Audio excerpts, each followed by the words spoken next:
If you're a parent, you know it can be a struggle, even at the best of times. And parents, of course, are being told to push through and self-sacrifice when, in fact, prioritizing their own emotional health and mental health is the most powerful thing they can do for their kids. So joining us live now this morning to talk about how to be a regulated parent and providing the best for everyone, including yourself, is the founder of Unshakable Parenting and parenting expert Vivian Meraki. Vivian, great of you to join us this morning. I feel like parenting is something we can never talk enough about because it affects everyone with kids, young kids, old kids. But I like this concept of why self-sacrificing is not a good thing. We hear that analogy of when there's an emergency on the plane, the air mask comes down, put it on yourself first so you can help those around you. And that's really the message here of why you should prioritize your own emotional well-being, physical well-being before dealing with all the other stuff, right? Absolutely. Something that we've been told for generations probably is that self-love means self-sacrifice, but that simply isn't true. One of the problems with self-sacrifice is that when you're self-sacrificing, it ends up with a lot more bitterness, resentment, because you give away everything. And when you're giving everything away, you yourself start to disappear.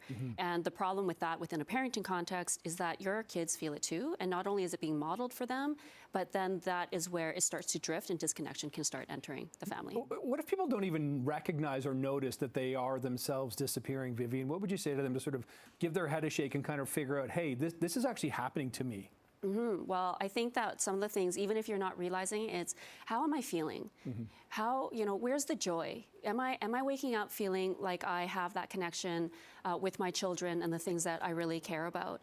And I think ultimately at the end of the day, it's choosing, even in the small moments yourself, what do you feel like having for breakfast? What's one thing that you can do that really feeds yourself? And I think that is a place where we start moving away from a complacency and being okay with being okay and moving into a place of more intention and presence for ourselves and our families.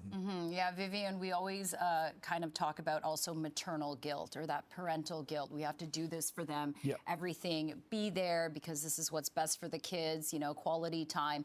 But what exactly does like a self-regulated parent looks like? Like, how do you know that you've reached that? When you don't want to like blow your brains out when you're dealing with your kids, is that the sign?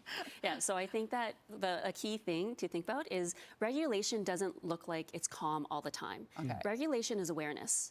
It's about being aware of what's happening, and when you're aware, then you can make choices. Empowerment is in choices. So we can't change anything if we're not aware of it.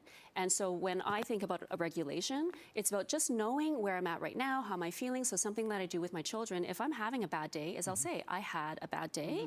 I need a moment right now, and I'm going to get to you in a little bit. And just take a little bit of that space for myself, and then come back and reconnect. And this does two things. One, it helps support me, but number two, it helps to signal to them it's not your fault, and I'm here, and we will stay connected. Just maybe not in this second. I kind of sort of being honest and upfront with them and frank with them. I think kids can handle a lot more than perhaps we give them credit for.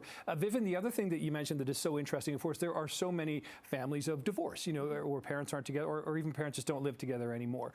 The sort of co-parent situation here, in some cases, there are some benefits to this as well, aren't there? There really can be. And one of the things that I will talk to parents about is about that dynamic of the co-parenting and the primary caregiver, actually, in regular, like when you're still married.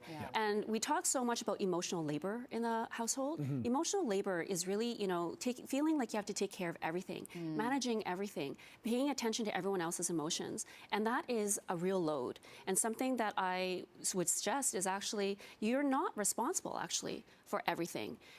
It's really about presence over perfection, presence over performance. And of course, it's busy and there's a lot of things that need to get done.